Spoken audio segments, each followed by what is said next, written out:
أما بعد فأعوذ بالله من الشيطان الرجيم بسم الله الرحمن الرحيم لمسجد أسس على التقوى قال رسول الله صلى الله عليه وسلم من بنى لله مسجدا بنى الله له بيتا في الجنة أو كما قال النبي عليه الصلاة والسلام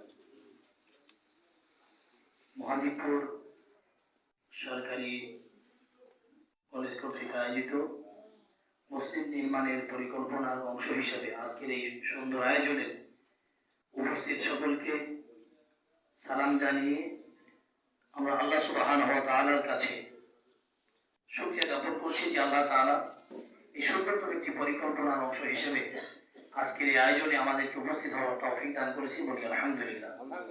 সম্মানিত উপস্থিতি, দরুদ ও সালাম পেশ করছি বিশ্ব মানবতার মুক্তির দিশারি সাইয়্যিদুল মুরসালিন রাহমাতুল লিল আলামিনের প্রতি সাল্লাল্লাহু আলাইহি ওয়াসাল্লাম। আজকে এই আয়োজনে অতিথি হিসেবে যারা উপস্থিত হয়েছে সকলের নাম ইন্ডিকেট করে না বলে আমি, যেহেতু সময় খুবই সংক্ষিপ্ত, মাগরিবের নামাজের খুব বেশি সময় বাকি নেই, আমি দুইটি কথা বলে শেষ করবো ইনশাআল্লাহ। এক নম্বর হলো মসজিদ, এটি মুসলমানদের একটি হৃদয়ের জায়গা, শ্রদ্ধার জায়গা। যে মসজিদটি শুধুমাত্র ইবাদতের জায়গাই নয়, এই মসজিদকে ইতিহাস, ঐতিহ্য, সংস্কৃতির একটি অংশও বটে। বলি আলহামদুলিল্লাহ।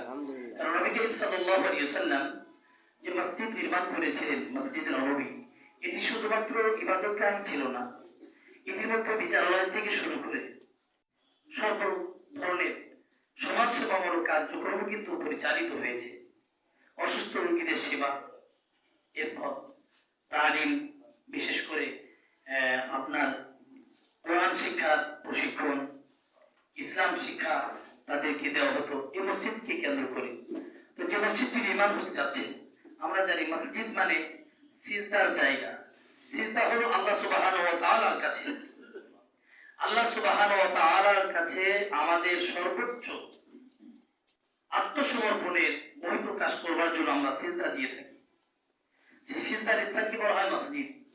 যদিও মসজিদ সিজদার স্থান, শুধুমাত্র এটিকে সিজদার স্থান রাখলেই চলবে না, বরং এই মসজিদের সার্বিক কার্যক্রম নবী আলাইহিস সালাম মসজিদকে যেভাবে ব্যবহার করেছেন, সামাজিক কাজ থেকে শুরু করে সব ধরনের কাজে আমরা যেন মসজিদটিকে সেভাবেই নির্মাণ করতে পারি এবং এই মসজিদটি হোক এই অত্র প্রতিষ্ঠানের শিক্ষার্থীদের জন্য আল্লাহ তাআলা সুবহানাহু ওয়া তাআলার কাছে আরাধনার